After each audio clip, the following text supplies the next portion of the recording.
নমস্কার, আমি মালদা জেলার ছোট্ট একটি গ্রাম থেকে সীমা আরেকটি নতুন ভিডিও নিয়ে চলে এসেছি। আশা করি আপনাদের সবার ভালো লাগবে। গতকালের ভিডিওতে আমি বলেছিলাম যে আমার ভীষণ ঠান্ডা লেগেছে, শরীরটা ভীষণ খারাপ। তো সেই কারণে জামা কাপড়ও অনেক হয়ে যাচ্ছিলো, ঠান্ডার কারণে কাচা হচ্ছিল না। তো আজকে সকালবেলা উঠেই গরম জলে ভিজিয়ে দিয়েছিলাম। বরমশাইকে বললাম যে আমি যে গরম জলে জামা কাপড় ভিজিয়ে দিয়েছি, তুমি একটু কেচে দাও। ও আমাকে জামা কাপড়গুলো কেচে দিয়েছে। আমি সেই জামা কাপড়গুলোকে এখন কমফর্ট জলে ভিজিয়ে উঠিয়ে নেব। উঠিয়ে তারপরে ওগুলোকে আমি নেড়ে দেবো। এই জামা কাপড়গুলো নাড়তে না নাড়তেই জমির থেকে ফোন এসছে। জমিতে বরমশাই গিয়েছেন শস্য বুনবো বলে, তাই জন্য ফোন এসছে যে একটা ব্লেড আর একটা গাবলা নিয়ে এসো এক্ষুনি। গাবলা আর ব্লেড কিসের জন্য নিচ্ছি যেতে যেতে বলছি চলুন। আমি জমিতে যাব যেই বলেছি অমনি ছোট পাপা আমার সঙ্গে যাবে বলে রেডি হয়ে গেছে যে আমিও যাব, আমাকেও নিয়ে চলো। তো আমার সঙ্গে ও যাচ্ছে আর নিয়েছি ব্লেড আর একটা গাবলা। তো এখন যাচ্ছি জমির পথেই। গাবলা নিয়েছি কারণ গাবলাতে করে সার বুনবে, মানে সারগুলোকে গাবলায় রেখে ওগুলোকে জমিতে ছিটিয়ে ছিটিয়ে দেবে। আর ব্লেডটা নিয়েছি কারণ ব্লেড ছাড়া সারের বস্তাটা খুলতে পারছিল না। তো ব্লেড দিয়ে সারের বস্তার সুতো খুলে তারপর ওর থেকে সারগুলোকে বের করবে, সেই জন্য ব্লেডটা সঙ্গে করে নিয়েছি। এতদিনে এই পাশে শোয়ানো ধানগুলো কাটা হয়ে যেত, শুধুমাত্র কয়েকদিন আগে অনেক দিন ধরে বৃষ্টি হলো, সেই জন্য একটু দেরি করে এই ধানগুলো কাটতে হলো। সোনালি ধানে ভরা ক্ষেতগুলো দেখুন, এই যে বৃষ্টিতে এই ধানের খারাপ পরিস্থিতি হয়েছে, একেবারে খারাপ হয়ে গেছে। এদিকে বৃষ্টিতে শুয়ে পড়েছে ধানগুলো, আর এই ধানগুলো আবার ঠিক আছে। যেতে যেতেই দেখলাম আমাদের জমির দিকে তাকিয়ে, আমাদের জমিতে এতক্ষণে চাষ কমপ্লিট হয়ে গেছে। আমাদের বাড়ির থেকে আমাদের জমির দূরত্ব বেশি দূর নয়, কাছাকাছি। জোর হলে 3 থেকে 4 মিনিট 5 মিনিট লাগে পায়ে হেঁটে আসতে আমাদের জমি পর্যন্ত। ওই দিকে দূরে দেখা যাচ্ছে আমাদের জমি চাষ করে ট্রাক্টরটা ওই জমিতে গিয়েছে চাষ করবে বলে। আমাদের 1.5 বিঘে 2 বিঘে মতো জমি চাষ করেছে, আর করবে না বলছে, কারণ ওই জমিগুলোতে জল আছে এখনও। ওই যে ওইখানে আমার শাশুড়ি মা আছে দেখা যাচ্ছে, আর ওই দিকে দূরে দেখা যাচ্ছে ট্রাক্টরটা। তো এখান থেকে চাষ করে ট্রাক্টরটা ওইখানে গিয়েছে অন্য জমি চাষ করবে বলে। এই সময় জমিতে পৌঁছে গেছি। এই দেখুন আমাদের জমি কত সুন্দর চাষ করা হয়ে গেছে। এইগুলো সবই যেগুলো চাষ করা জমি, সেগুলো সবই আমাদের জমি। এই জমিতেই এখন শস্যগুলো বুনে দেবে। ওই দূরে দেখতে পাচ্ছেন বরমশাই বুনতে শুরু করে দিয়েছে শস্য। পেছনে পেছনে আমার ছোট ছেলেটাও যাচ্ছিল ওর বাবার সঙ্গে, লাইন লাইন করে যাচ্ছে আসছে আর শস্যগুলোকে বুনে দিচ্ছে। এই প্রথমবার ও শস্য বুনে দিচ্ছে, আগে কখনো বুনেনি। দেখা যাক অঙ্কুরগুলো কেমন গজায়। অঙ্কুর যখন বেরোবে আবারও আসবো জমিতে, এসে ভিডিওটা আবার করব। ওই পাশের জমি হয়ে গেছে কমপ্লিট, এবার এই পাশের জমিতে এসছে শস্যগুলো বুনছে। একবার দেখে নিন শস্যগুলো। আমাদের জমির শস্য, গেলবারের জমির শস্য রেখে দিয়েছিলাম, সেই শস্য থেকে কিছু শস্য নিয়ে এসছে বুনবে বলে দেখিয়ে দিলাম। এ পাশের ও পাশের জমিতে শস্য ছড়ানো হয়ে গেছে, এখন এই জমিটাই বাকি আছে শস্য ছড়াতে।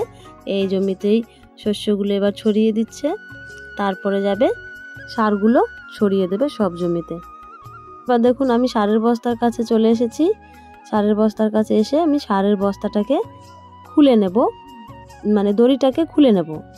এই যে সারের বস্তা, এই সারের বস্তা মুখটা বাঁধা ছিল সুতো দিয়ে, ওই সুতোটা আমি এভাবেই টান দিয়ে খুলবো। এভাবে টান দিলে কিন্তু খুলে যায়, কিন্তু উল্টো করে টান দিলে হবে না, ঠিকঠাকভাবে টান দিলেই খুলে যায়। কিন্তু এই দেখুন আমি কত সুন্দর টান দিলাম, কত সুন্দর খুলে এসছে। এই পাশের দড়িটা খুলে এসছে, এবার এই পাশের দড়িটা একা একাই এইভাবে খুলে যাবে। এটার একটা সিস্টেম আছে, এই সিস্টেমটা জানা থাকলে ভালো কথা, না জানা থাকলে কিন্তু আর সমস্যা হয়। এটা খোলার জন্যই আমাকে ব্লেড আনতে বলা হয়েছিল। এই দেখুন ঠিকঠাকভাবে দড়িটাকে টান দিতে পারলে ভালো কথা, আর ঠিকঠাকভাবে দড়িটাকে যদি টান দেওয়া না যায় তাহলে কিন্তু আটকে যায়, ফেসে যায়, আর টান দিয়ে খোলা যায় না সারের বস্তা। ওপাশ দিয়ে বরমশাই খোলার চেষ্টা করছিল কিন্তু খুলতে পারছিল না। আমি বললাম আমার কাছে ব্লেডখানা দাও, আমি এপাশ দিয়ে চেষ্টা করে দেখি খুলতে পারি কিনা। তো ও তো ওপাশ দিয়ে হাঁপিয়ে গেছে, খুলতে পারলো না। তারপরে আমি এই পাশে আসার কথা বললাম, তারপরে এই পাশ দিয়েই দেখবেন এবার খুলে ফেলবে অতি সহজেই। এই সময় আমার শাশুড়ি মা আমার ছোট ছেলেকে নিয়ে বাড়ি চলে যাচ্ছিল, কেননা এখন এই সারগুলো মেশানোর জন্য একটা বস্তার দরকার ছিল, চটের দরকার। সেই চটটা আনবে বলেই আমার ছোট ছেলেকে নিয়ে বাড়ি যাচ্ছিল। তো সেটাই বলছিল যে একটা বস্তা নিয়ে আসতে। তো শেষে বলল যে না থাক, বস্তার আর দরকার নেই। দেখুন কথা বলতে বলতেই কিভাবে টান দিয়ে বস্তাটা খুলে ফেললো, বস্তাটার মুখটা। এই দেখুন এর ভেতরেই রয়েছে সার। এই সারগুলোই ছিটিয়ে দেওয়া হবে জমিতে। এই সারটাকে এমপিকা সার সম্ভবত বলে থাকে। এই সারটা এখন এই গাবলাতে করে ঢেলে নিয়ে তারপরে প্রত্যেক জমিতে ছড়িয়ে ছড়িয়ে দেওয়া হবে।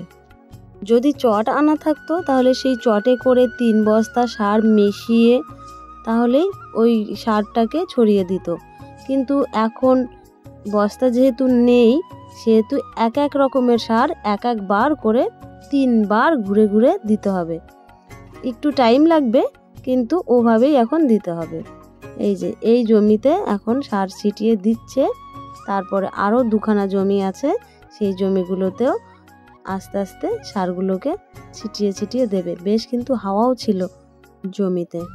আজ রবিবার বলে একটু সময় পেলো। রবিবার না হলে একটু চাপ থাকে, দোকানে একটু ভিড় হয়ে থাকে, কারণ আমাদের দোকানটা হলো জেরক্সের দোকান। জেরক্সের ভিড় হয়, বিশেষ করে এখন SIR এই কারণের জন্য বেশি ভিড় হয়ে থাকে। এই সময় কিন্তু এই বস্তা প্রায় শেষ হয়ে এসছে। তো এবার বলছে যে এভাবে করে এটাকে কাঁধে করে নিয়ে ছড়িয়ে দেব এই সারগুলোকে। তো সেইভাবেই ও বেঁধে নিল, বেঁধে এখন কাঁধে তুলে নিয়ে সারগুলোকে জমিতে ছড়িয়ে দেবে। গাবলাতে করে বেশি অসুবিধা হয়, আর এভাবে করে নিলে কষ্ট নাকি কম হয়, সেই জন্যই ও এভাবে করে কাঁধে করে নিল। বাকি জমিতে ছড়িয়ে দেবে সারগুলো। গ্রামে যাদের বাড়ি তারা এরকম দৃশ্য দেখেই থাকবেন, এরকম জমিতে বুনেও থাকবেন। যাদের শহরে বাড়ি তারা কিন্তু এরকম শস্য বোনা দেখে থাকেননি। এখন প্রথমে শস্য বুনতে হয়, তারপরে সারগুলোকে বুনে দিতে হয়, তারপরে চাষ করবে। মানে প্রথমে একটা চাষ দিয়ে শস্যটাকে বোনে, তারপরে সারগুলোকে ছড়িয়ে দেয়, তারপরে গিয়ে আবার চাষ দিতে হয়, তারপরেই কমপ্লিট হয় শস্যটাকে বোনা। তারপরে কিছুদিন গিয়ে যখন শস্যটা আবার অঙ্কুর বেরোয় তখন সেচ দিতে হয় শস্যতে, মানে জমিতে জল দিয়ে শস্যটাকে ভিজিয়ে দিতে হয়। তো এর সঙ্গে সঙ্গে শেষ করবো আজকের ভিডিও আমার। যদি ভালো লেগে থাকে একটা লাইক করে দেবেন। নমস্কার।